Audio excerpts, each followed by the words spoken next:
President, our growth in 2006 hit 2.7%. It's the highest in 6 years. Unemployment is at its lowest since 1998 at 7.9%. One is tempted to say, well done. But that 2.7% growth has to be measured against 9.5% in China and India, and our 7.9% unemployment against under 5% in the United States and 4% in Japan. And in this light, the Lisbon goal of making Europe the most competitive and knowledge-based economy in the world by 2010 sounds not only ambitious, but unrealistic. We've already dropped the target date. Can we maintain the target? Well, we hold this debate annually. Some member states perennially ignore our exhortations. The Koch report told us 2 years ago that the objectives of Lisbon have become muddled and the results are unconvincing.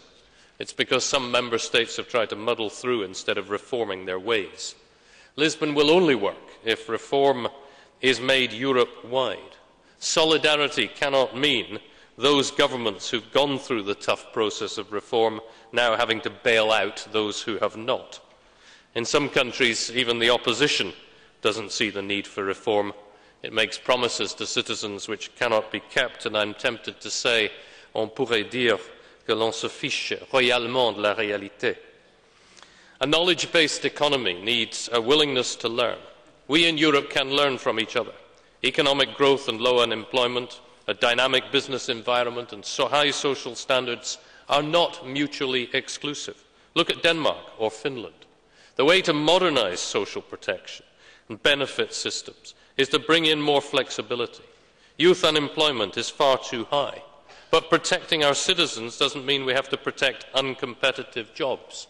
The social safety net should not prop up falling business, but help those affected to reintegrate into new business opportunities. My group believes too that investing in green technologies is key to containing climate change and catering for energy security in Europe.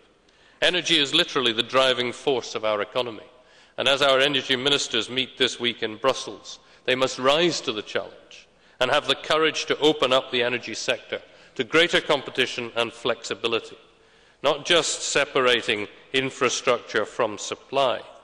Building a true European energy market is important but not sufficient.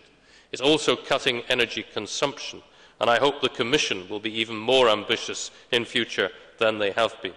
We've got to create incentives for individuals to change their habits and make thoughtful purchases and investments through using the tax system.